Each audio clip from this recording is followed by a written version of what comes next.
diajakin join di acara Rumi Talks, gimana nih kesannya? Iya, sekarang emang lagi banyak ngurangin kegiatan sebenarnya, sharing-sharing online gitu, karena emang lagi pengen belajar sendiri juga. Tapi kebetulan yang ngundang, jadi ini teman saya juga, jadi alumni FIM kan, sama-sama di FIM. Jadi emang sekarang nih semua agenda online ini adalah agenda teman-teman saya semua gitu. Besok ada teman dari BEM, minggu depannya teman dari Dompet Duafa. Jadi emang ya akhirnya saya oke, ini teman-teman semua yang emang pernah berinteraksi atau punya satu rasa yang sama di organisasi yang sama. Ya, senang banget akhirnya ada satu kanal lagi buat teman-teman semua belajar, karena memang sebenarnya nggak ada kata terlambat sih ya. Meskipun pandemi udah mulai dari sekitar 3 bulan yang lalu, tapi ke depan ini juga masih halo.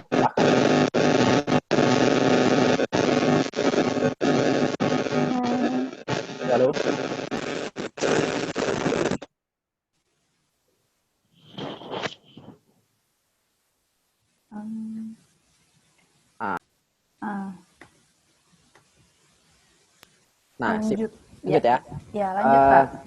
Ya karena memang ini masih pandemi dan emang kasusnya juga masih naik, jadi sebenarnya ke depannya juga masih orang akan di rumah, sehingga mau nggak mau akan mencari kelas-kelas sharing-sharing secara online, dan harapannya Rumah Akademi ini jadi salah satu referensi teman-teman semua untuk cari inspirasi dan pembelajaran dari rumah gitu. Ya, betul banget Kak. Memang sebenarnya tujuan kita juga kayak gitu. Pengen banget bisa memberikan sesuatu yang bermanfaat pastinya buat teman-teman yang tetap di rumah aja. Jadi walaupun di rumah aja tetap bisa dapat banyak pengetahuan, banyak ilmu, kesempatan untuk belajar gitu. Dan Kak Fatur ini salah satu sosok yang se-inspiring gitu loh. Amin. Jadi terharu banget sih Kak Fatur bisa join tuh gitu kan. Amin. Ini sebenarnya yang rata-rata yang join apa SMA, kuliah di ini nggak? Umum sih Kak sebenarnya. Umum ya? Iya, jadi ada jadi yang kebanyakan kayaknya lebih muka-mukanya sih ya, kebanyakan lebih muda nih dari saya nih. Oh. Mukanya ya, ngelihat mukanya. Iya. Atau Iya, muka masih saya imut-imut ya ketuaan Kak, kan beda lagi. rata-rata. Iya, ini kita memang umum, ada yang dari SMA, kuliah gitu. Jadi memang campuran sih Kak. Nah, boleh nih Kak, kita langsung masuk ke tema kita acara malam hari ini. Sesuai judulnya, pemimpi atau pemimpin. Nah, sebenarnya dua kata ini tuh dua kata yang mirip, cuma beda satu huruf. Tapi maknanya tuh bisa beda gitu gak sih? Kalau kita banget sebenarnya. Iya. Boleh dong kalau dari Kak Fatul sendiri, apa sih pandangannya terkait dua kata yang sering kita dengar tapi sebenarnya beda banget gitu loh. Oke, siap. Sebenarnya saya kenal istilah ini pertama kali dari namanya Mas Alfat Bagus Panuntun.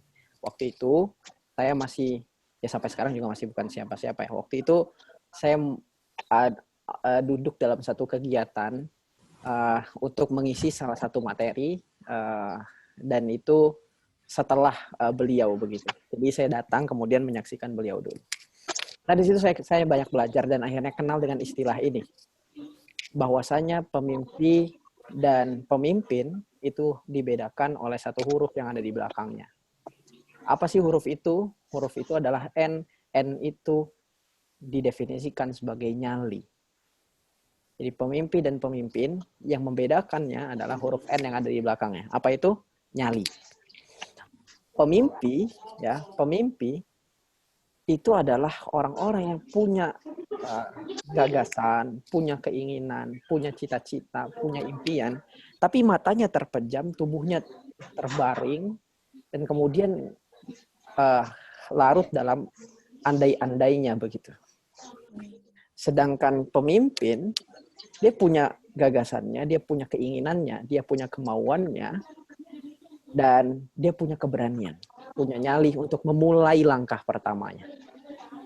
Karena dia tahu bahwasannya impian dia itu emang harus ditempuh dengan sebuah langkah pertama. Nah, keberanian ini adalah resep untuk memulai. Temannya nanti kesabaran, resep untuk menuntas. Saya bahas itu sebenarnya di dalam buku saya. Kaum rebahan beri perubahan. Ada di sini, di chapternya.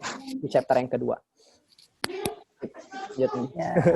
Oke. Di sini siapa nih yang udah baca bukunya Kak Fatur? Jujur. Iya, yang udah baca.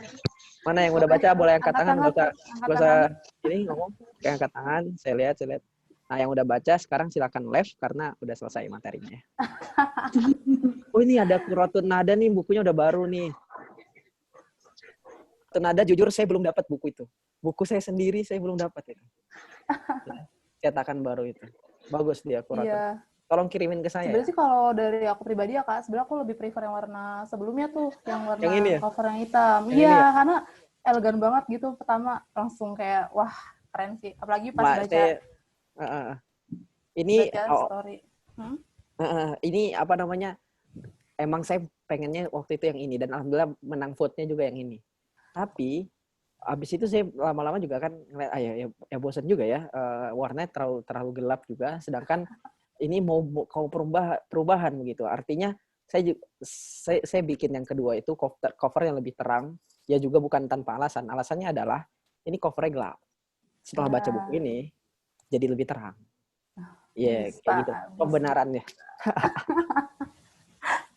Iya, setuju sih. Memang bisa lah diterima. Memang alasannya penulis itu selalu bisa diterima lah pokoknya sama semua pembacanya.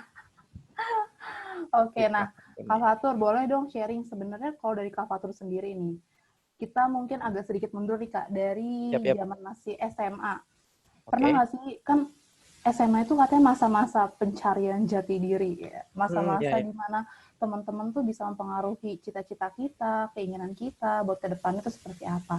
Nah, kalau dari Kak Fatur sendiri nih, waktu SMA pernah nggak sih kayak punya impian gitu kan?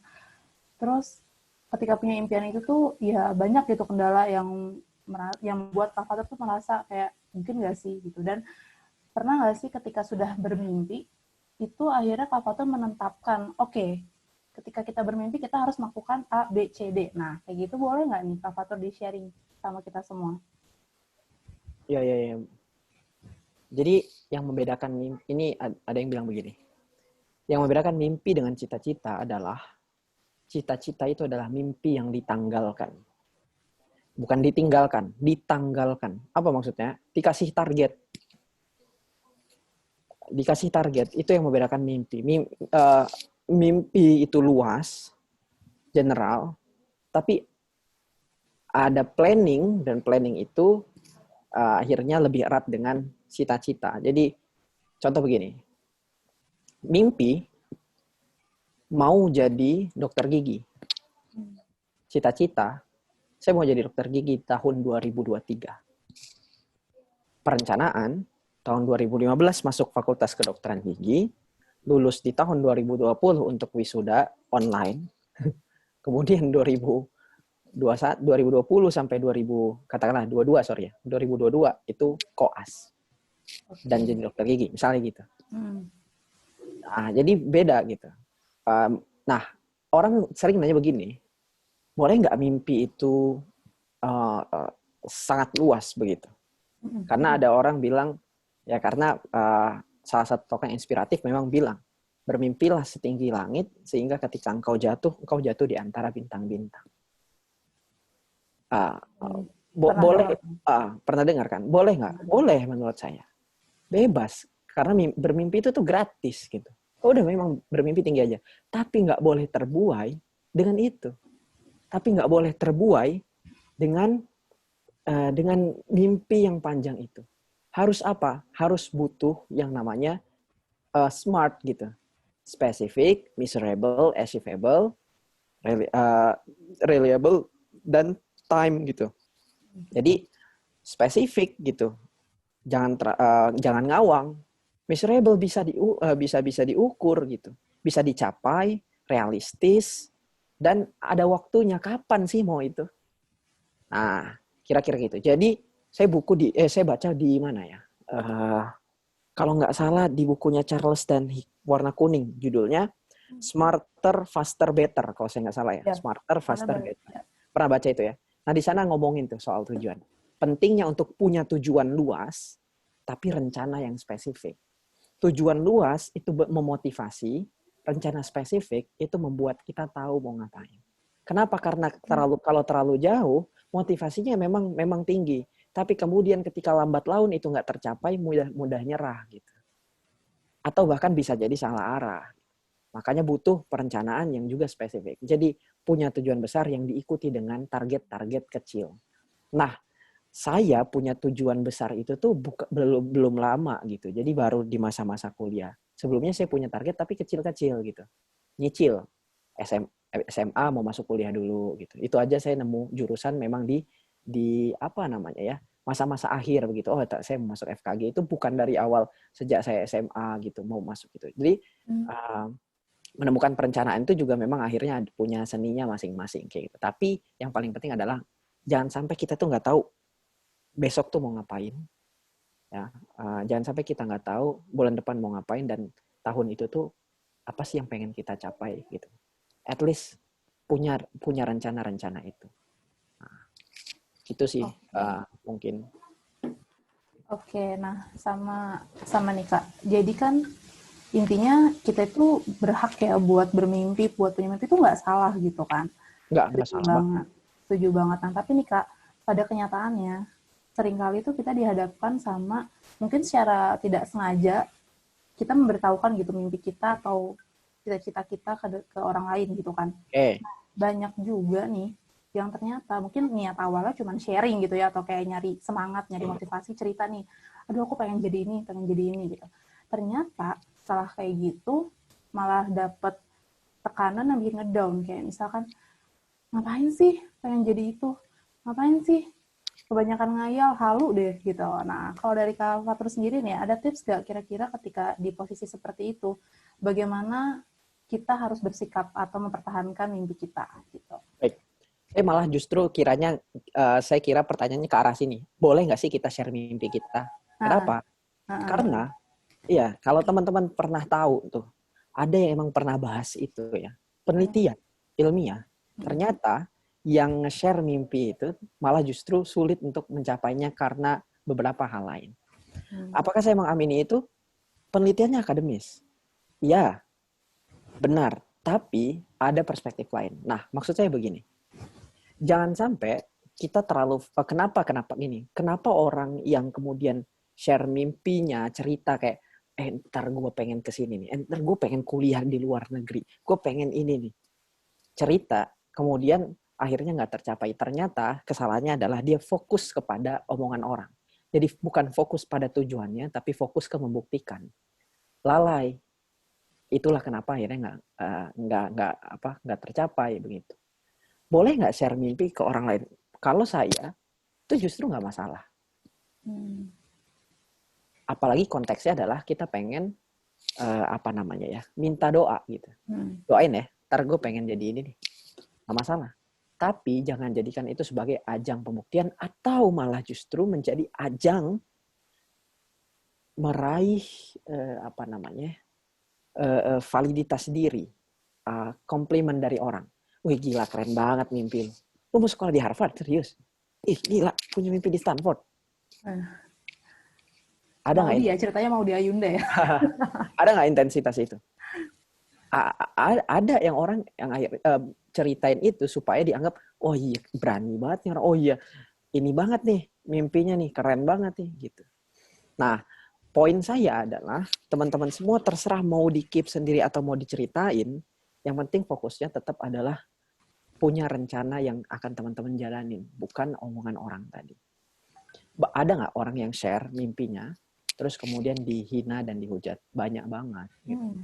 Kalau kamu sekarang merasakan itu, nggak usah ngomongnya, yang halus. Nggak usah sok istimewa karena teman-teman bukan orang pertama. Bukan orang pertama. Adam Khoo, motivator terkenal asal Singapura, yang udah baca buku saya pasti pernah baca kisahnya. Dulu SD-nya geblek banget. SMP-nya juga sama. Jadi rankingnya itu bawah begitu ya. Rankingnya itu bawah. Dia dikatain mulu sama teman-temannya. Kemudian satu waktu dia ikut satu pelatihan yang kemudian menyadarkan dia, dan ketika dia ditanya di depan kelas mau jadi apa, tiba-tiba dia ngomong dia punya cita-cita mau masuk SMA favorit dan juga kampus ternama NUS begitu. Gurunya ketawa. Siswa lain apalagi? Apaan nih orang? Apa namanya? Udah nggak berprestasi, tiba-tiba pengen masuk SMA favorit, ngimpi di siang bolong loh, ibaratnya gitu. Tapi apa yang dia lakuin? Dia nggak fokus untuk kepada mereka-mereka yang ngomong tadi. Dia percaya sama dirinya, dia punya plan, dan dia perbaiki pelan-pelan. Oh, rankingnya mulai naik, nilainya mulai naik. Jadi lulusan terbaik, masuk ke kampus NUS. Di sana juga bahkan ikut program mahasiswa terbaik. Pernah dia dikatain orang? Pernah. Tercapai mimpinya? Tercapai. Karena memang yang nentuin tercapai atau enggak mimpinya teman-teman semua yang ada di sini itu bukan orang lain. Tapi siapa? Diri teman-teman sendiri. Nah, itulah kenapa teman-teman semua perlu jangan menggantungkan kebahagiaan atau kesuksesan itu pada penilaian orang lain gitu. Ini saya kalau teman-teman lihat di TEDx gitu ya, kenapa orang sulit bahagia karena dia menaruh kebahagiaan itu pada orang lain. Dia bahagia kalau nggak hujan, dia bahagia kalau dipuji, dia bahagia kalau dicintai, dia bahagia kalau dosennya senang sama dia. Padahal dosen yang senang, cuaca yang ada di luar, pujian orang, itu kan faktor eksternal yang nggak bisa dikontrol. Kasian banget dong kebahagiaannya itu dikontrol oleh keadaan orang lain. Padahal kita bisa mengontrol kebahagiaan itu dari sisi internal kita. Saya juga masih belajar tentang itu. Gimana caranya untuk kemudian mengontrol kebahagiaan itu dari sisi internal kita. Apa itu? Ya, misalnya alih-alih kita berharap cuaca misalnya cerah atau hujan, kita berharap aja apapun cuacanya ya kita akan bahagia. Kita bahagia bukan karena dipuji orang lain, tapi karena melaksanakan aktivitas kita. Kita bahagia bukan nunggu dicintai, tapi karena kita sudah mampu untuk mencintai. Bukan nunggu ditolong, tapi karena kita mampu menolong. Sesuatu yang bisa kita kontrol sendiri. Gitu. Sama kayak itu. Kesuksesan itu juga. Ngapain kita ngelihat penilaian orang lain yang nggak bisa kita kontrol gitu. Gak usah bandingin kita sama yang lain. Bandingin aja kita sama yang dulu tuh. Sukses nggak kita? Belajar nggak kita, tumbuh nggak kita, gitu. Nah, kira-kira kayak gitu. Jadi teman-teman semua yang hari ini share mimpinya, minta doa misalnya. Oh, tapi ternyata malah dihujat gitu. Nggak apa-apa, santai aja ya. Yang bahaya itu bukan hujatan orang. Gitu. Hujatan orang tuh nggak bahaya. Itu ya saya pelajari banget lah, apalagi akhir-akhir ini, bro. Itu, bro, mbak. Akhir-akhir ini begitu. Teman-teman semua pasti tahu lah apa yang menimpa saya juga kan. Ya itulah itu yang membuat saya belajar bahwasanya ya keberhasilan itu nggak ditentukan dari omongan orang lain kayak gitu. Dulu saya sangat merasa itu sangat berbahaya begitu. Tapi sekarang ya udahlah ya. Saya akhirnya paham bahwasanya salah banget untuk punya ekspektasi kita itu ngebahagiain semua orang begitu. Nah, jadi teman-teman semua yang sedang dihina misalnya atau direndahkan atas cita-citanya, mereka nggak membahayakan mimpimu. Karena yang menentukan kesuksesan itu adalah diri kita sendiri. Yang bikin kita nggak berhasil itu adalah usaha kita yang terlalu lemah misalnya. Karena kita belum punya kebiasaan-kebiasaan baik misalnya. Itu yang bahaya. Omongan orang nggak bahaya. Ini kata Ustadz saya terakhir untuk menutup pertanyaan ini. Dihina, dicaci, dimaki orang nggak membuat kita tambah buruk.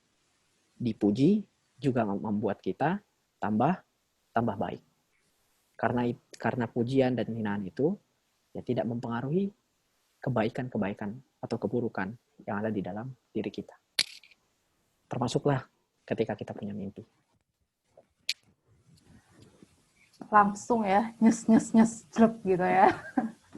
Soalnya emang zaman sekarang ini nggak ngerasa nih Kak, kalau dari aku pribadi ya, ngerasanya tuh emang orang itu sering banget kan ketika melihat sesuatu langsung berkomentar gitu. Nah, kadang-kadang ketika berkaitan sama mimpi atau cita-cita dan ternyata dikomentarin tidak sesuai dengan ekspektasi kita, emang jadi kayak ngedown gitu kan. Maksudnya ngerasa ya, kayak iya kayak, dan ternyata labeling yang terjadi di lingkungan juga seringkali tuh pengaruhnya besar banget. Nah, ternyata di sini kita paham gitu ya, sebenarnya emang even kita di label macam-macam sama orang lain, ketika kita sudah punya pendirian, kita tahu apa yang mau kita capai, kita punya rencana, kita punya tujuan, ya udah jalan aja terus gitu ya. Ya, itu justru semakin besar itu, semakin besar omongan orang ke kita itu artinya semakin besar pengaruh kita sebenarnya. Iya. Semakin besar kekhawatiran orang terhadap kita sebenarnya. Semakin besar perhatian orang sama kita. Jadi udah syukurin aja. Saya pernah bilang begini. Saya bersyukur banget jadi Presma BEM 2019. Salah satu yang paling saya syukuri adalah saya dapat kesempatan dibully oleh satu kampus, dibully se-Indonesia, waktu apalagi waktu zaman-zaman kampanye, zaman-zaman pilpres kemarin kayak gitu, ketika nulis gitu kan. Di yang itu, yang saya berpikir begini, itu nggak semua orang dapat gitu. Nggak semua orang pernah nggak semua orang pernah dihujat sedemikian rupa. Nggak semua orang pernah mukanya diganti tempe, diganti gorengan. Nggak semua orang pernah mukanya diganti gambar anjing misalnya. Nggak semua orang pernah badannya diganti gambar gurita misalnya. Jadi ini pengalaman yang nggak semua orang dapatkan dan akhirnya saya syukurin. Nah, sambil terus memang memperkuat diri gitu. Sedih ya, pastilah. Ya namanya orang baru belajar juga gitu kan. Sama-sama manusia, saya sedih lah memang. Cuma habis itu, apakah berhenti? Nah, itu yang membedakan antara pemimpin dengan pemimpin. Saya nggak nyebut, saya juga udah bisa dan sebagainya ngadepin ini. Ini yang saya pelajari lah, dan masih terus saya pelajari. Yang membedakan adalah orang ya pemimpi yang kemudian tidak memiliki kepemimpinan itu, ya tidak memiliki tekad yang kuat, ya akhirnya ketika menemukan hal itu jatuh dan patah gitu. Sedangkan pemimpin dia akan terus memperjuangkan mimpinya. Dia akan meskipun dia jatuh, dia tahu cara untuk bangkit dan melanjutkan. Oke. Nah, boleh dong Kak Fatur nih. Tadi kan sempat disinggung ya kalau Kak Fatur tadi cerita bahwa Kak Fatur sendiri tuh pernah gitu merasakan gitu kan, dan bahkan lingkupnya tuh banyak gitu ya, areanya luas gitu. Ya maksudnya cakupan dari yang tadi ya tekanan-tekanan pressure yang masuk tuh banyak gitu. Nah sebenarnya kalau dari Kak Fatur sendiri nih, mungkin boleh sharing ketika di posisi itu nih Kak. Ya, Sebenarnya kan lanjut.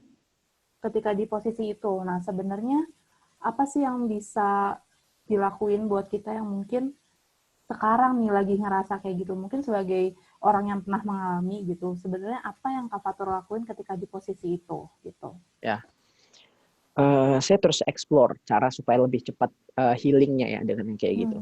Tapi sekarang sih begini, saya nggak baca, tahu poinnya tahu, tapi saya nggak baca satu-satu. Kemudian saya menghindari dulu berkontak dengan itu, berinteraksi dengan itu. Kemudian cerita dengan orang-orang terdekat, minta nasihat, terutama sama guru-guru kita dan orang tua, dan juga sahabat-sahabat dekat. Ya setelah itu, ketika udah siap, kembali lagi kayak gitu. Nah, apa yang dilakukan sambil itu? Melakukan sesuatu. Saya nulis misalnya, saya baca misalnya. Nonton juga nggak masalah, saya nonton juga. Untuk apa? Ya untuk kemudian memulihkan apa yang terjadi yang terjadi pada diri kita kayak gitu. Nah, itu saya temukan pola healing itu ya ketika sudah merasakan ini. Tapi yang paling ampuh bagi saya adalah ketika saya baca tulisan sebenarnya dan dinasehatin. Jadi saya kalau misalnya kayak gitu saya lapor gitu ke Ustadz. Assalamualaikum Ustadz. Ini saya lagi dapat cobaan nih. Boleh tolong dikuatkan nggak Ustadz? Ustadznya bikin video. Antum ini cobaan untuk ente. Wah, nasihatnya panjang ya. Tapi ngena. Itu tuh wah, booster banget. Terus saya akhirnya ketemu sama buku mana ya? Buku Latahzan. Saya sering banget akhirnya nyebut itu akhir-akhir ini. Karena bagi saya kata-katanya itu nampol banget. Dr. Ait Al-Qarni yang nulis dan luar biasa gitu. Bab-bab awalnya aja itu ada bab khusus ketika Anda di caci maki oleh orang. Itu ada bab khusus ngomongin itu. Dan baca itu ya memang benar-benar kayak obat buat kita. nggak semuanya mempan memang ya, nggak semuanya mempan kayak gitu. Cuma itu cara saya. Apalagi kalau udah ketemu sama ayat yang ngena banget. Nah itu healing banget sih buat saya. Ya, itu healing banget. La yukallifullahu nafsan illa wus'aha. Itu tuh kalau kita lagi biasa aja, mungkin efeknya biasa aja gitu. Kayak sebuah ayat seperti ayat lain. Tapi pas kita lagi jatuh, pas kita lagi dapat cobaan, baca ayat itu beda rasanya. Surat Ad-Duha biasa aja kalau kita baca ya, kalau lagi perasaan kita mungkin lagi senang, lagi biasa lah. Tapi pas kita lagi sedih banget, ketemu surat Ad-Duha, itu dahsyat efeknya. Jadi itulah beberapa bagian cara-cara yang saya lakukan, dan formula itu belum tentu ini sama teman-teman semua. Belum tentu pas gitu. Tapi yang ingin saya sarankan adalah temukan atau explore cara-cara healingnya teman-teman semua. Gitu. Nah, saya mau cerita dikit soal kalau ngomongin soal hinaan ini. Jadi Gus Dur tuh pernah ada pelajar yang tanya ke dia begitu kan, tentang ada seorang yang menghina dia begitu. Kemudian pelajar itu pergi dan Gus Dur diam saja ya. Kemudian ada seorang pelajar lainnya yang bertanya gitu, wahai Kiai, kenapa engkau diemin? Tadi kan kamu dihina gitu. Nah, terus Gus Dur bilang begini, kalau ada orang ngasih sesuatu, terus kamu nggak ambil, itu ada di siapa? Saya misalnya saya kasih buku ke Mbak siapa Mbak namanya Mbak? Mega, Kak. Mbak Mega ya, ke Mbak Mega, saya kasih buku. Kalau Mbak nggak ngambil, bukunya ada di siapa? Ada di Kak Fatur. Di saya kan? Ada di saya kan? Balik ke saya, balik yang ngasih kan? Kata-kata itu juga gitu. Ketika dikatain kasar, dihina, dicaci, kita nggak ngambil. Baliknya ke siapa? Ke dia. Ibaratkan meludah ke atas langit. Jadi dia ngeludah ke atas langit. Balik ke siapa? Ke dia. Jadi santai aja. Yep, begitu. Benar sih, emang langsung ngena juga sih di aku pribadi. Karena selama ini termasuk orang yang kadang tuh omongan orang langsung dipikirin banget gitu kan. Nah, saya juga gitu. Makanya saya waktu ada lihat seni bersikap bodoh amat. Bagus tuh bukunya. Iya, tapi saya nggak bisa bodoh amat gitu. Yeah. Makanya saya lebih senang buku yang satu lagi, namanya Berani untuk Tidak Disukai. Yeah. Jadi bukan bodoh amat, tapi berani. Karena saya orang yang masih kepikiran, tapi harus dihadapin. Bukan yang bisa acuh banget sama itu, enggak. Pasti kepikiran, itu saya. Tapi harus dihadapin. Gitu. Kira-kira gitu. Iya. Nah, Kak Fatur nih, kan kita semua tahu ya, sebenarnya agak flashback dikit nih masih masalah mimpi. Kita semua kan tahu ya, Kak Fatur ini masuk salah satu universitas yang tergolong, ya universitas wow ya di Indonesia gitu kan, UGM.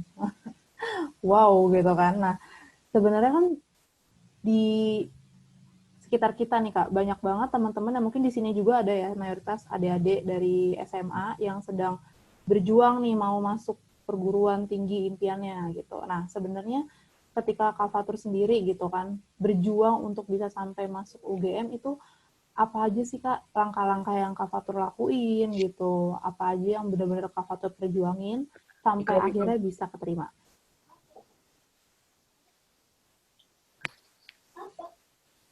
Tolong. Tar.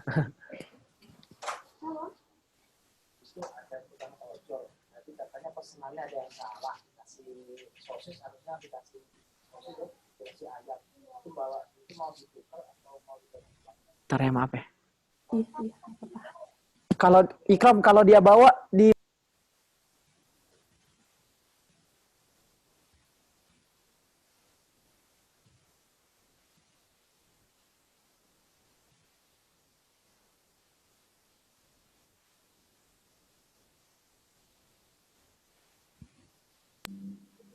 Oke, sorry ya, ada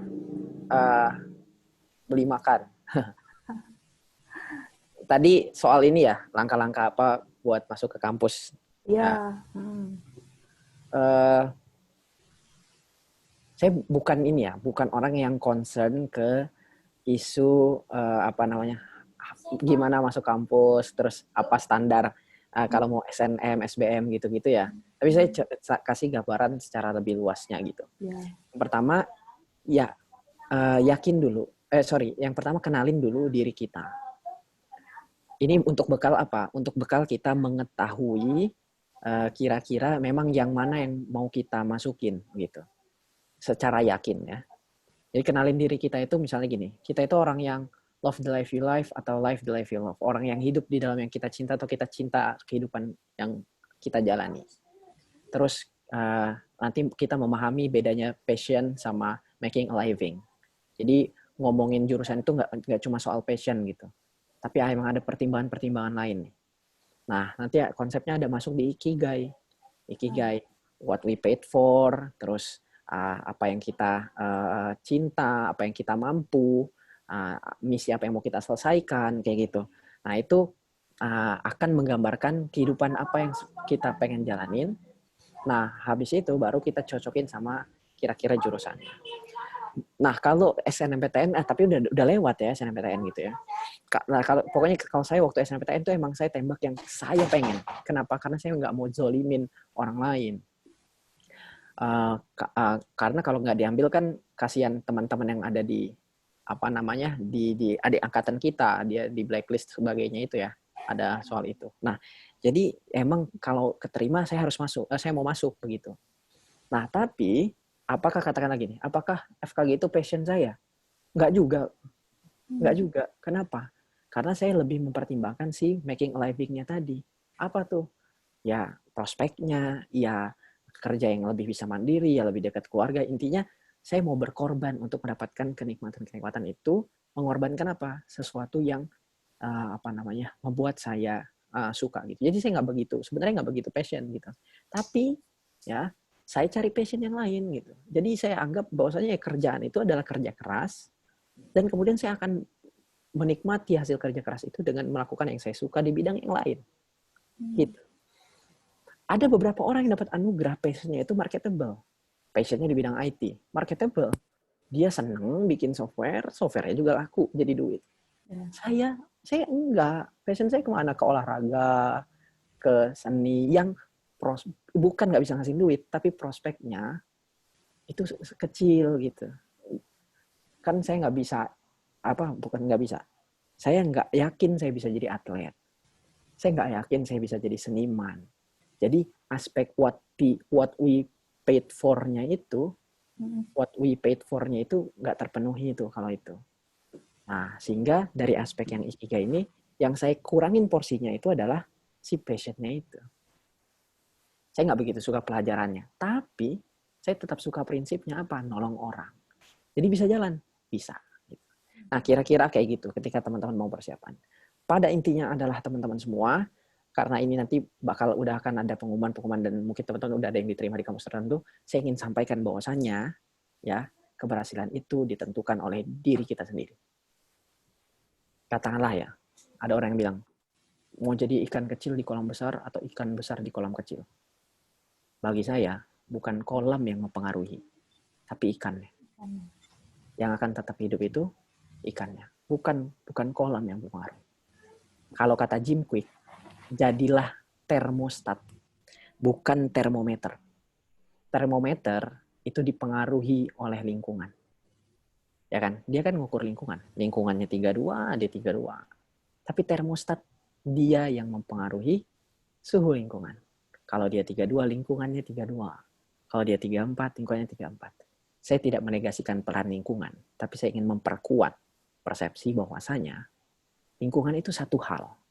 Tapi yang menentukan itu adalah diri sendiri. Lingkungan itu memang akan mempengaruhi, tapi yang menentukan diri sendiri. Jadi kalau teman-teman dapat di kampus yang teman-teman inginkan, alhamdulillah. Kalau belum, bukan berarti cita-citanya selesai. Bukan berarti mimpinya sudah sirna. Enggak. ada 1001 jalan untuk mencapai itu.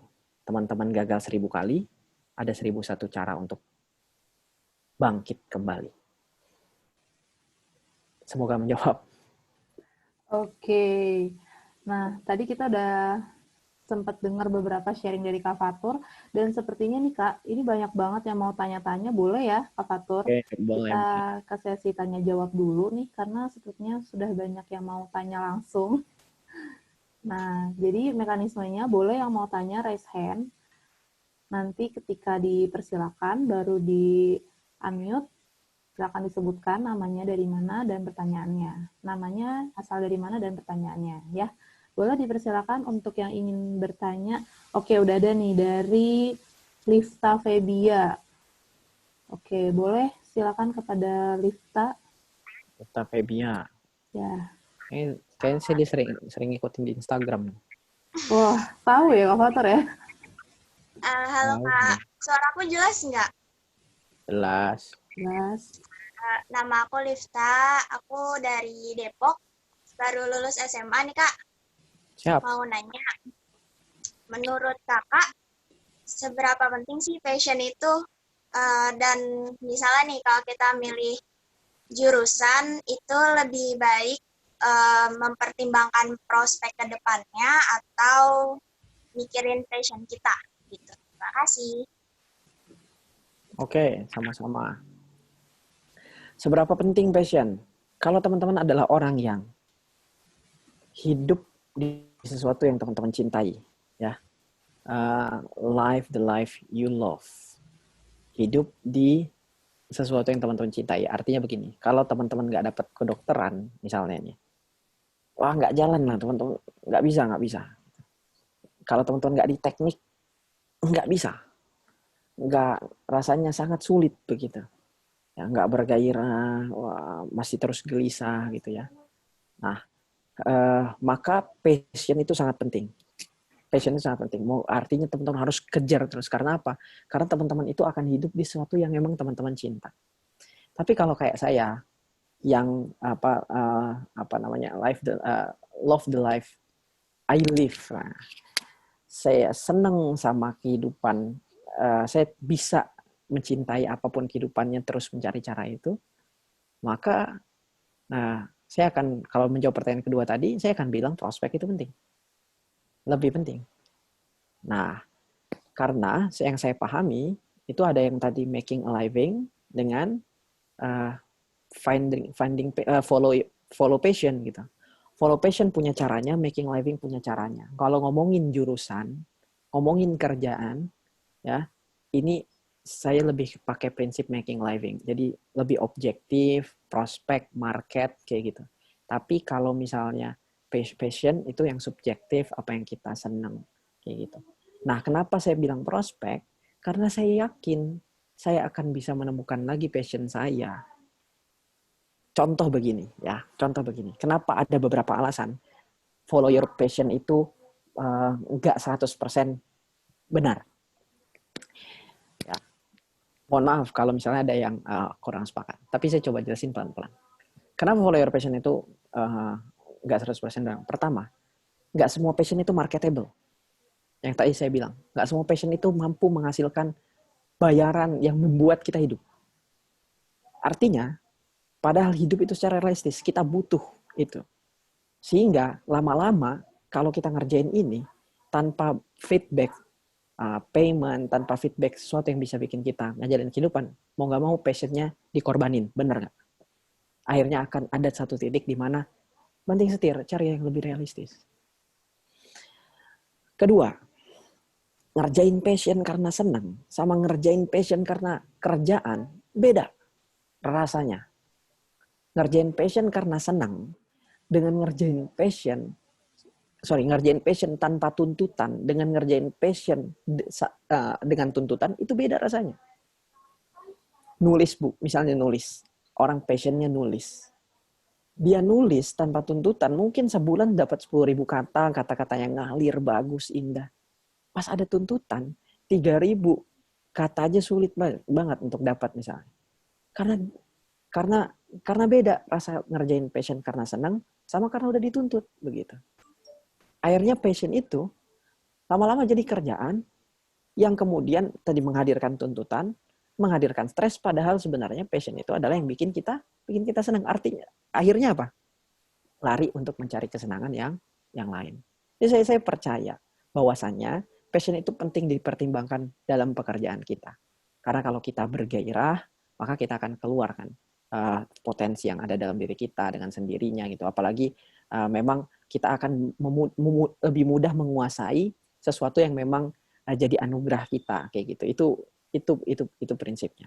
Tapi rasa itu tidak menjadi satu faktor yang berdiri sendiri. Jadi bukan hanya passion, tapi juga ada tadi making living dan sebagainya. Nah, itu yang perlu teman-teman ingat. Pilihannya ada di kita sendiri. Nggak ada yang lebih baik. Karena apa? Karena setiap diri ini punya pertimbangannya masing-masing, punya kecenderungannya masing-masing begitu. Kalau memang ada yang mau memprioritaskan untuk mendapatkan materi lebih dengan bekerja keras pada sesuatu yang mungkin kurang dia cintai, lalu dia nanti akan lakukan sesuatu yang lain untuk dia cintai, silakan.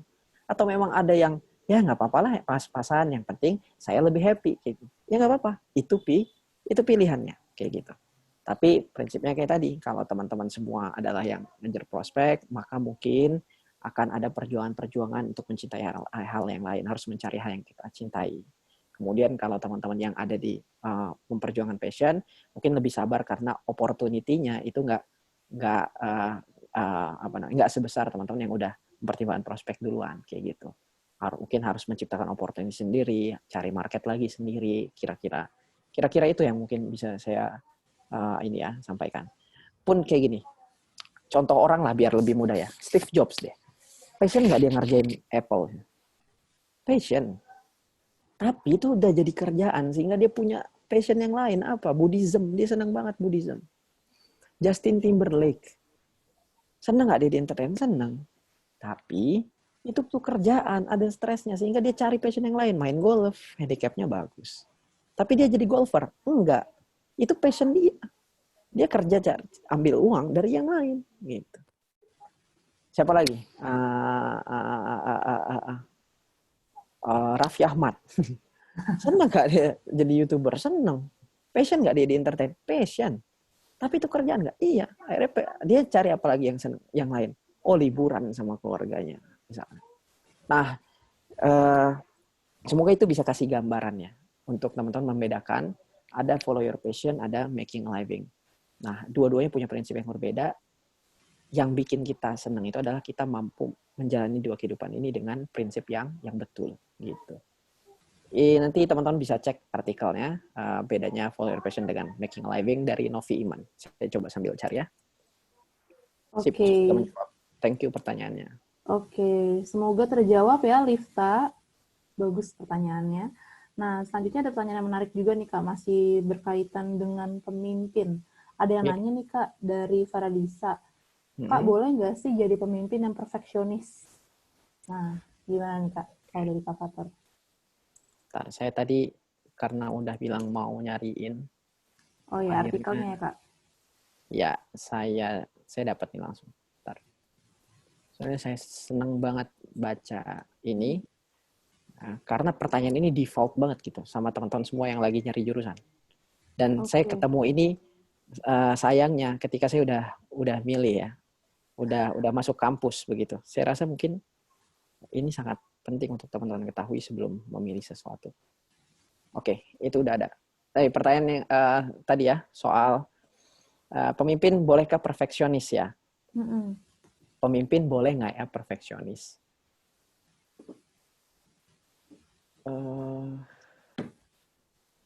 Kalau perfeksionis sebagai sifat, nggak ada yang boleh ngatur, nggak ada yang bisa ngatur. Itu kan sifat kita ya. Tapi dalam kepemimpinan, ini bukan hanya tentang kita, tapi tentang orang lain. Saya baca tulisan Ustaz Salim Afillah. Banyak orang bilang begini, hargailah orang lain sebagaimana dirimu ingin dihargai. Sering dengar itu? Benar nggak? Yang bilang benar, anggukkan kepala. Benar. Oke. Banyak ya? Benar ya? Nah, ternyata yang lebih tepat justru adalah bagaimana kita menghargai orang lain sebagaimana dia ingin dihargai. Karena beda-beda ininya apa namanya cara seseorang itu untuk dihargai antara laki dengan perempuan, antara yang lebih tua dengan yang lebih muda, beda gitu. Kalau kita pengen menghargai sebagaimana kita dihargai, karena kita anak muda, orang pakai bro nggak masalah. Kita panggil orang yang lebih tua bro. Salah. Jadi hargai orang lain sebagaimana dia ingin dihargai. Masuk ke bahasan kita soal perfeksionis. Teman-teman semua, ya, kalau perfeksionis batasannya begini, saya nggak ingin bicara sifat ya, tapi batasannya gini. Selagi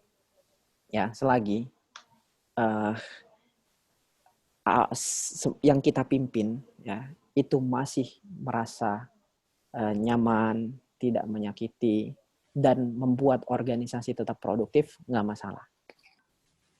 Karena saya ngerasa saya perfeksionis. Gitu. Saya ngerasa saya perfeksionis. Kalau ada teman-teman tanya gitu, tim desain ya, berapa kali harus bolak-balik?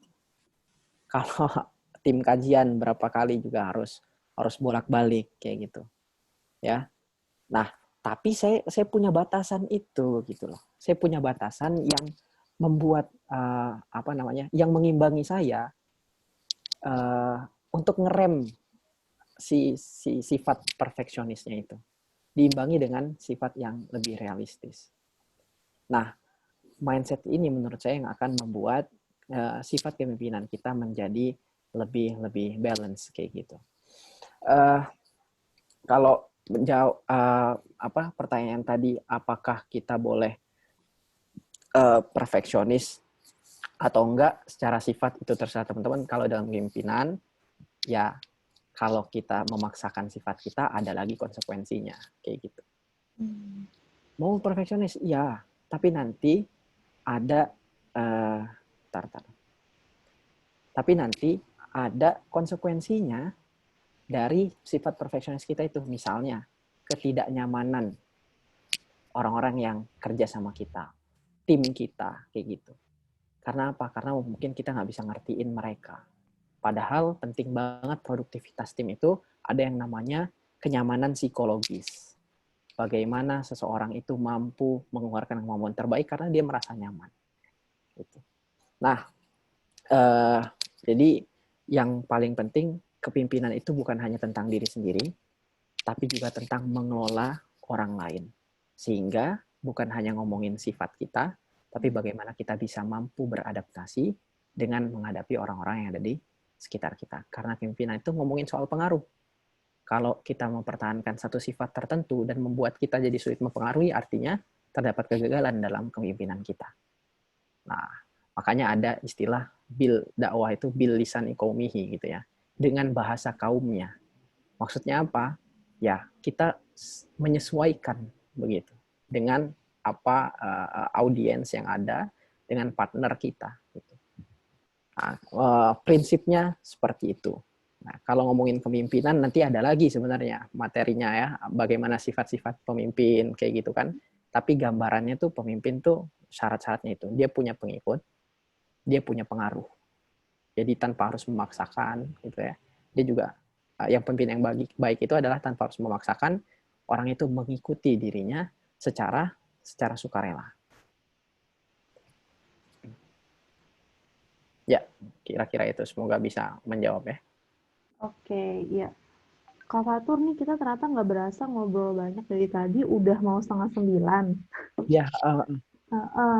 Nah, ini masih banyak banget nih Kak pertanyaan-pertanyaan yang belum terjawab. Mungkin nanti berkenan nggak kalau dari tim Rumah Akademi nanti akan kumpulkan pertanyaan-pertanyaan yang belum sempat terjawab, nanti kita sampaikan ke Kak Fatur gitu, terus nanti jawabannya kita share ke teman-teman gitu. Gimana Kak? Gitu, ntar coba, karena kan kalau semuanya kan banyak banget ya. Ya. Coba ini deh, dua pertanyaan dulu deh ini kita. Oke. Boleh ya berarti ya, 2 pertanyaan lagi nih Kak. Oke. Pertanyaan dari chat atau? Boleh dari chat, boleh dari. Pertanyaan dari chat kali ya.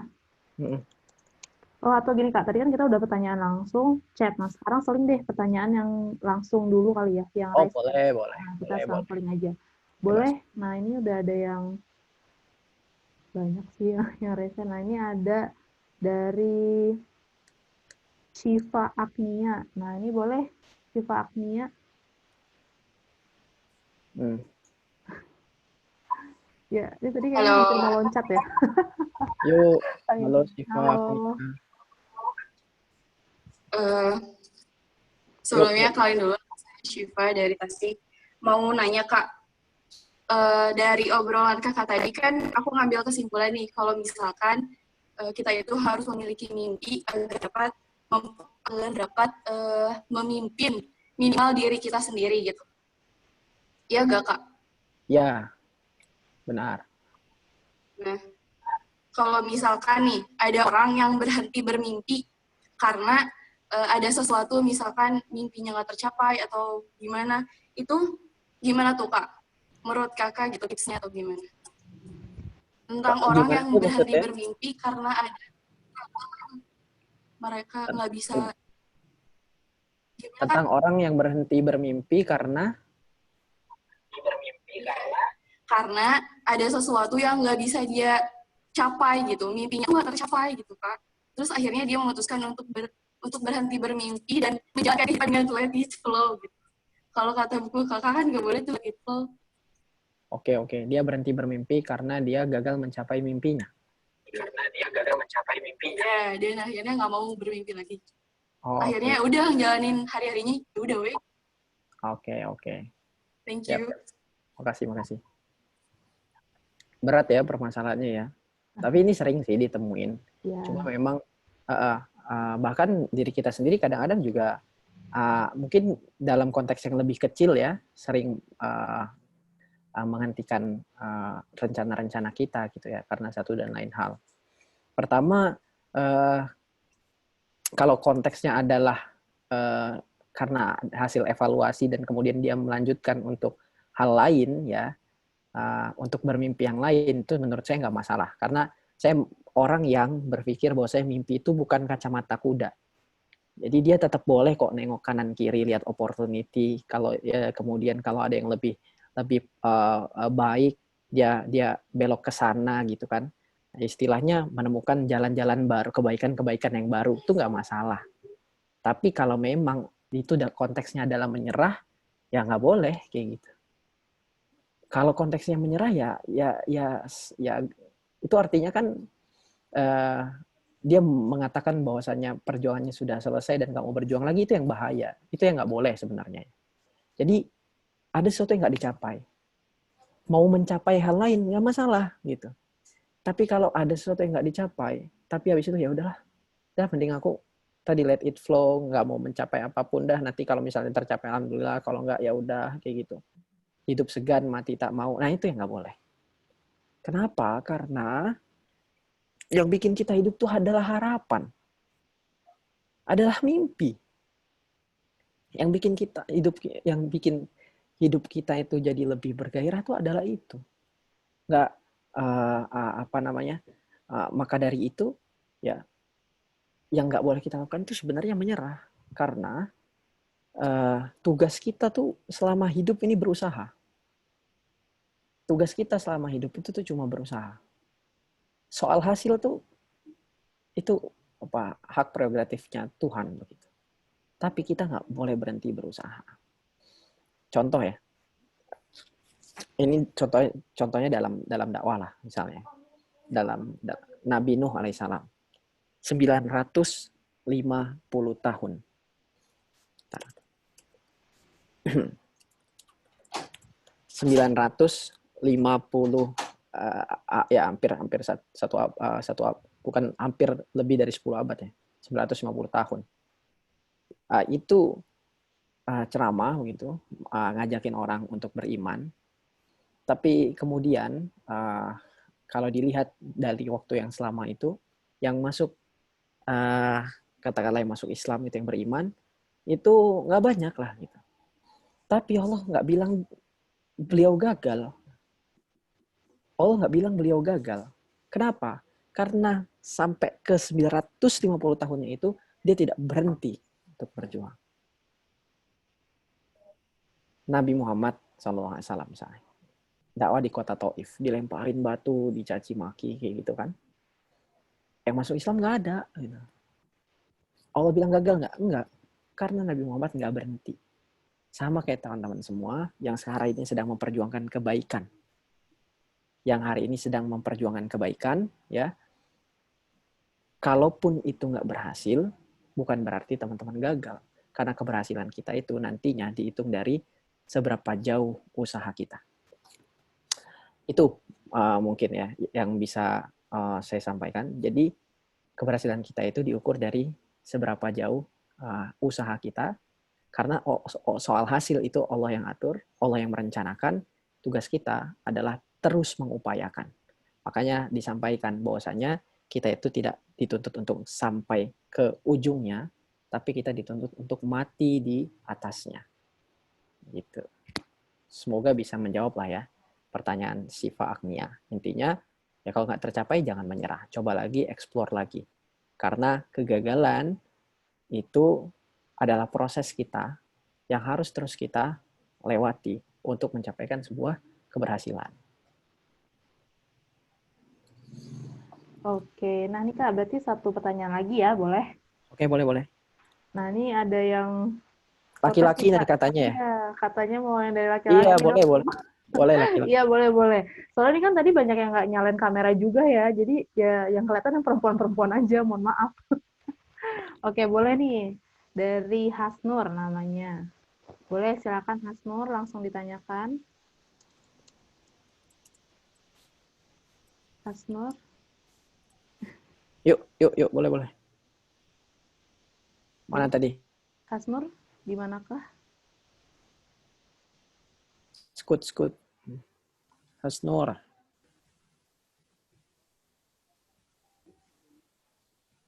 Ya, Hasnur bisa di-unmute dulu. Udah. Yang mana nih orangnya? Halo, Hasnur. Ya, lalu Hasnurnya menghilang ya.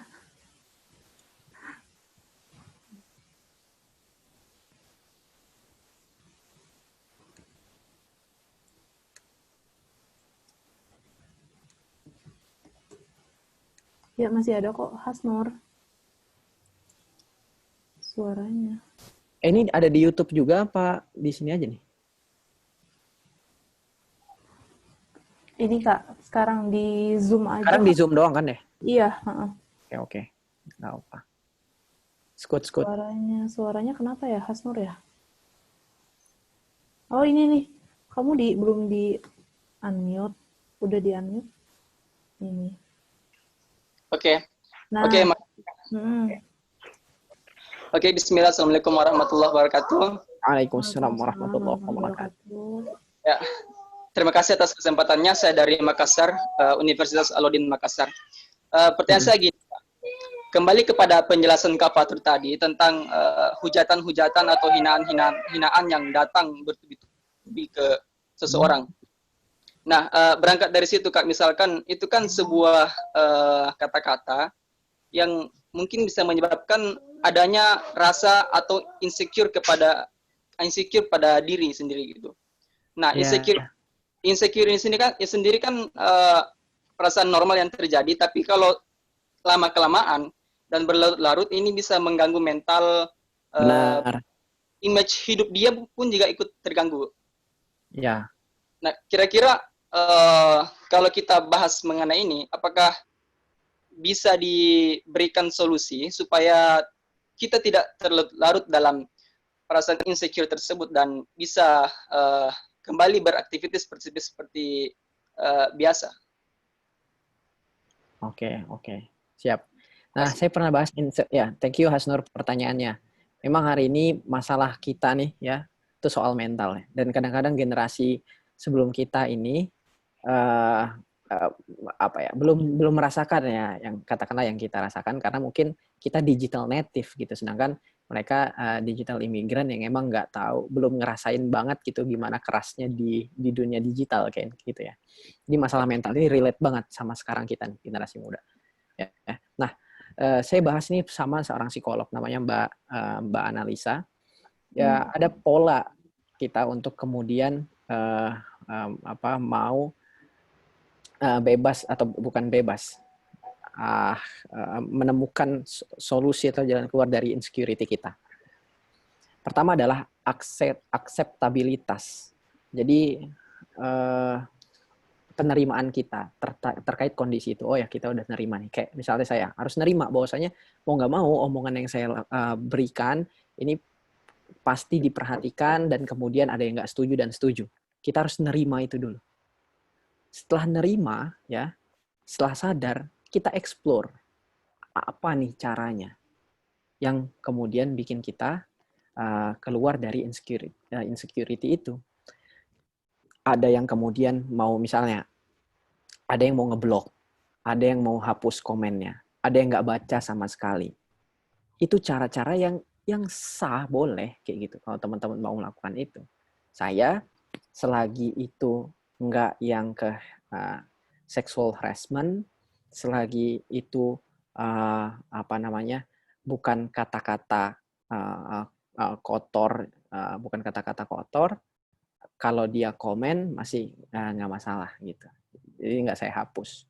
Orangnya pun nggak saya blok. Kenapa? Karena ya saya masih ada di tahap masih bisa menerima mereka gitu. Tapi bukan berarti suatu saat saya nggak akan melakukan itu. Bisa jadi untuk menetralisir diri kita lakukan itu nggak masalah. Kenapa? Karena sosial media itu rumah kita kok.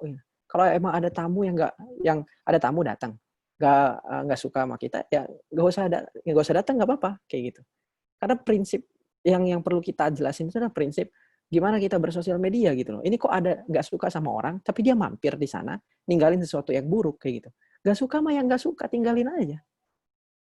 Nah, fokus kita justru, bentar ya, saya sambil ada rapat lagi. Fokus kita itu bukan ke orang yang nggak suka, tapi fokuslah ke orang yang suka. Itu saya diajarin banget. Saya awalnya pengen berhenti ngapa-ngapain ya. Karena saya juga putus asa kan. Saya ngeritik pemerintah, dibilang cari panggung. Gak kritik, dibilang udah lupa. Bener ya? Sering kalau teman-teman lihat gitu, orang tuh tetap ada aja yang ngomong. Ngasih bantuan di pos, salah. Gak ngasih, nggak ngasih bantuan, salah juga. Apa lagi misalnya? Ngaji di pos dibilang soalin. Nggak ngaji dibilang, loh kok nggak ngaji lagi sekarang? Jadi orang akan terus punya omongan-omongannya gitu. Kita ngikutin dia nggak ada habisnya. Maka dari itu fokus ke orang-orang yang suka dan lurusin niat. Yang bikin kita kecewa adalah ekspektasi, bro. Ekspektasi kita dipuji, ekspektasi kita di like banyak orang, ekspektasi kita di komen yang positif. Itu ekspektasi. Kenapa kita kecewa? Karena memang mungkin kita berekspektasi itu dan itu nggak terjadi, jadi kita kecewa. Coba kita nggak expect apapun, udah post, ada orang nggak suka nggak suka, kita jalan terus. Insya Allah kekecewaannya akan turun. Itu yang saya lakukan sekarang. Saya udah post logout. Kadang-kadang cek mungkin DM bentar, lihat story orang dikit, habis itu keluar lagi. Yang penting apa yang kebaikan-kebaikan yang bisa saya sebarkan masih terus tersebarkan karena masih ada orang yang butuh itu. Ini yang ingin saya sampaikan. Saya awalnya mau berhenti, tapi kemudian banyak pesan masuk, ngomong ke saya. Mas, mohon maaf, mungkin menurut Mas, yang Mas lakukan itu nggak berdampak dan sebagainya.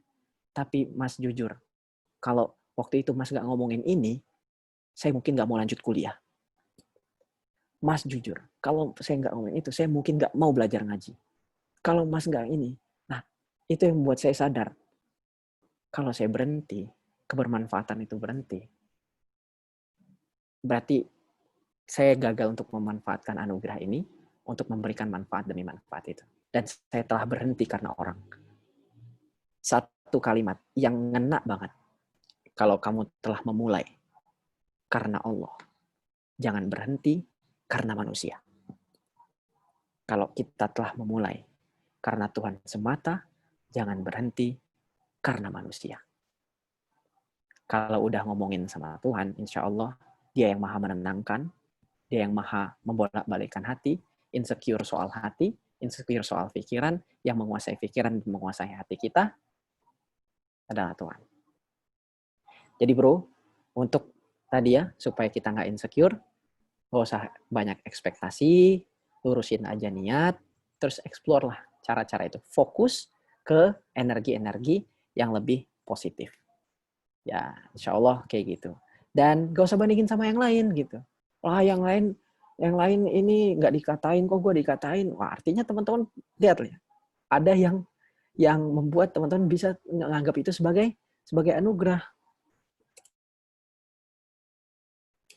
Jadi kalau kata Dr. Ait Al-Qarni itu, jadikanlah buah air lemon itu terasa manis. Jadi orang bilang air lemon itu asam, tapi sebenarnya kita bisa ngasih gula, jadi manis. Bisa ular bahaya, tapi ada manfaatnya. Kita ambil kulitnya, bisa dijual mahal. Bisa kalajengking, bahaya, tapi ternyata itu bisa jadi netralisir racun ular. Jadi setiap keburukan bersamanya ada kebaikan. Tugas kita menyingkap tabir-tabir kebaikan itu. Dihina tadi ada kebaikannya. Diomongin orang ada kebaikannya. Nah, insya Allah kayak gitulah yang bisa saya sampaikan untuk Bro Hasnur ya, kayak gitu.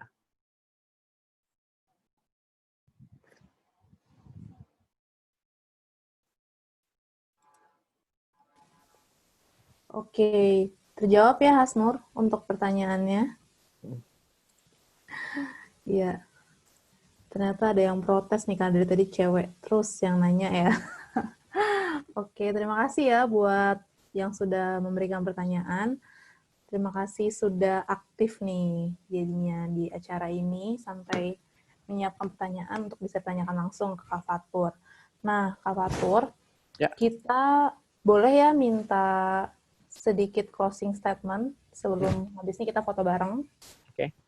Kita closing statement dulu dari Kak Fatur dan harapannya semua fokus lagi nih. Ya, boleh Kak Fatur? Oke. Bentar. Iya, boleh.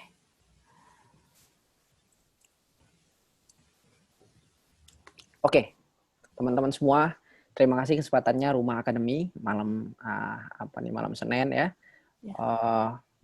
Yang hari libur yang sudah tidak terasa lagi ya, karena setiap hari sebenarnya kayak hari libur.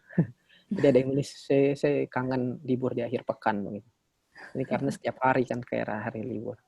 Nah, closing statement-nya kalau ngomongin soal pemimpin dan pemimpin ya, tadi yang seperti saya sampaikan di awal sebenarnya. Penting untuk memiliki mimpi, tapi lebih penting juga penting untuk memiliki mimpi dan sangat penting untuk memiliki kepemimpinan. Ya, banyak saya bilang begini, banyak pemimpi tapi tidak memiliki kepemimpinan yang membuat apa yang diinginkannya hanya menjadi angan-angan. Banyak pemimpin tanpa kepemimpinan yang mampu mengendalikan orang lain, tapi tidak mampu mengendalikan dirinya sendiri.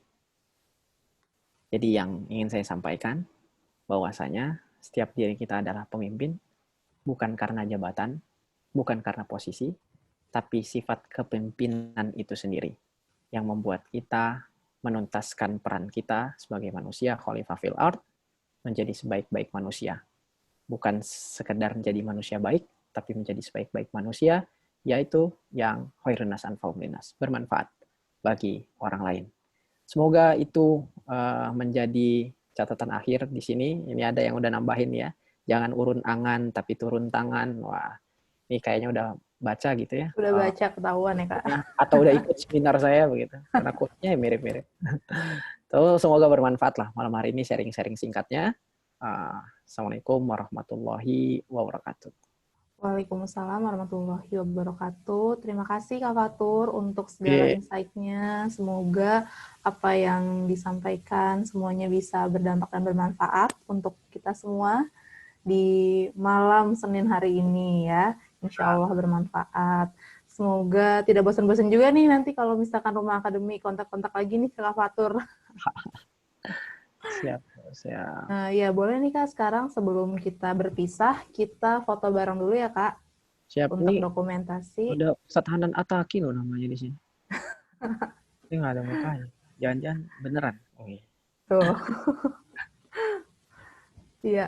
Siap, Boleh siap. ya kita foto bareng dulu. Nah, ini kan karena di sini slide-nya beda-beda ya. Jadi Ya. pokoknya setiap saya bilang 1, 2, 3, senyum aja ya, gaya aja. Oke? Iya, ini banyak banget nih, ada sampai 6 slide ya. Iya, takutnya nanti kalau misalnya aku bilang, ya slide 1 senyum, ternyata dia di slide 2 gitu kan. Nah, jadi Iya, pokoknya benar. setiap aku bilang 1, 2, 3 senyum, senyum aja ya semua. Berikan senyum terbaik, guys. Oke? Oke, semuanya udah ready ya, yang masih Kalau belum saya pasti di nyalain. slide 1 nggak sih ya? Ya, di slide 1. BTW ini buat yang belum nyalain kamera, boleh nyalain dulu ya. Oke, Boleh, terus kalau boleh emang ditanyain. nggak mau nyalain kamera, ya udah berarti nanti jangan protes ya kalau nggak ada fotonya. Iya. Oke, siap ya. Kita ambil untuk yang slide 1. 1, 2, 3. Oke, sebentar ya, saya save dulu. Sip, lanjut. Slide selanjutnya, oke. Ya, semua tetap senyum ya, semua tetap senyum. Kita lanjut. Ya, Saya di slide 1 nggak tadi ya? Nggak. iya, di slide 1 Oh iya, kok. iya. Yaudah, berarti saya lanjut. Tapi kalau mau senyum terus juga nggak apa-apa, Kak. Nggak mau. Oke, ya buat yang slide 2 nih. 1, 2, 3. Mantap. Aku save dulu. Oke, lanjut. Senyum lagi ya. Slide 3 nih. 1. Bentar. Ya, sebentar. Oke, wait. Nah, 1, 2, 3. Oke. Oh iya nih, ternyata pas kameranya dinyalain, banyak yang cowok juga. Oke. Boleh ya lagi. Masih ada lagi nih slide-nya. Ya, ini yang chat Doakan rame saya dulu Kak ya. Fatur. Ya, silahkan tulis doanya di chat ya. Kita doain rame-rame. 1, 2, 3. Saya doakan Oke. Nurul Fauziah lulus Ukom 2020. Amin. Amin. Oke ya, masih lanjut ya. Satu Lanjut. lagi. 1, 2, 3. Oke.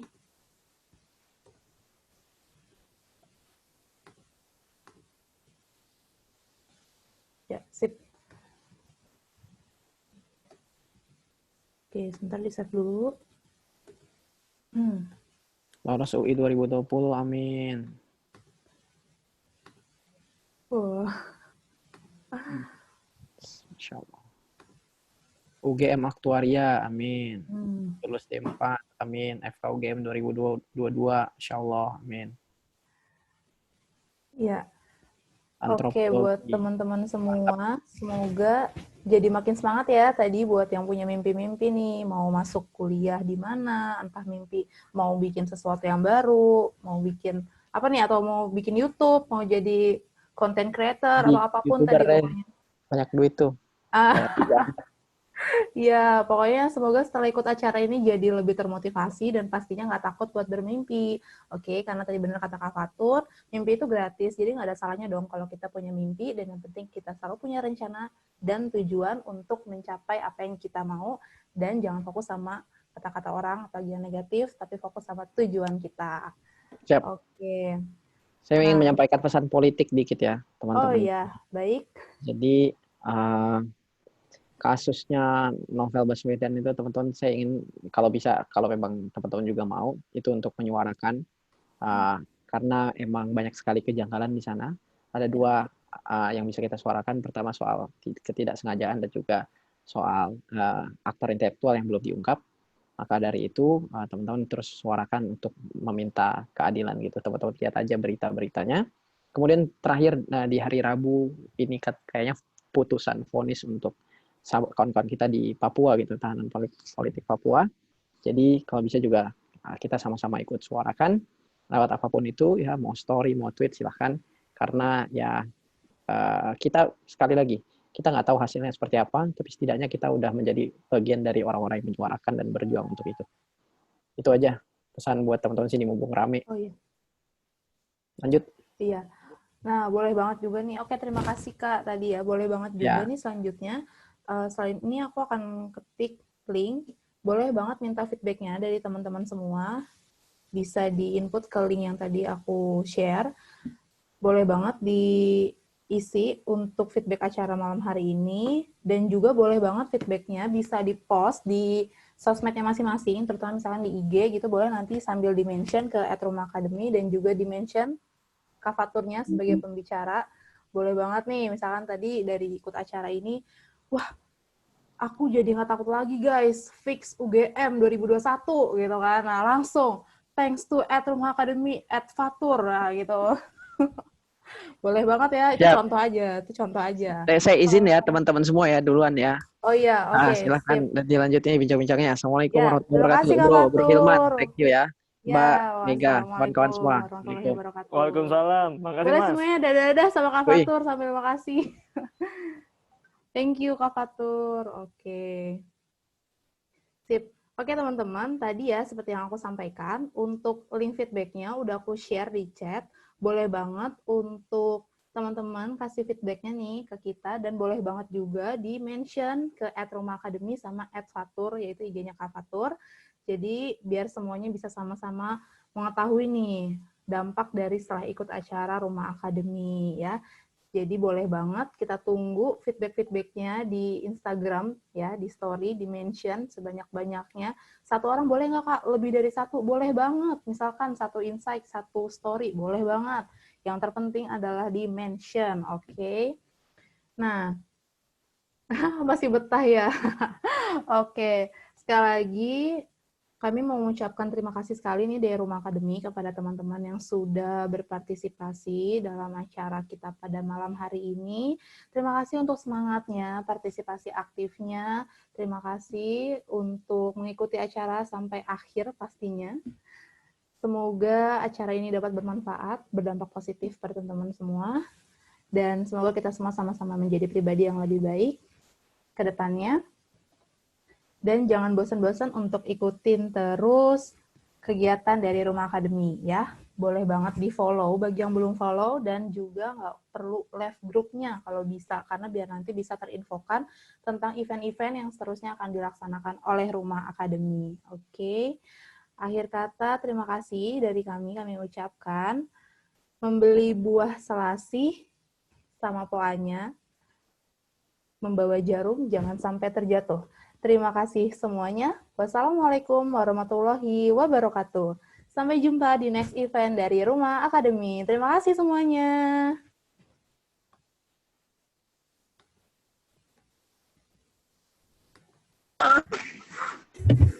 Terima kasih.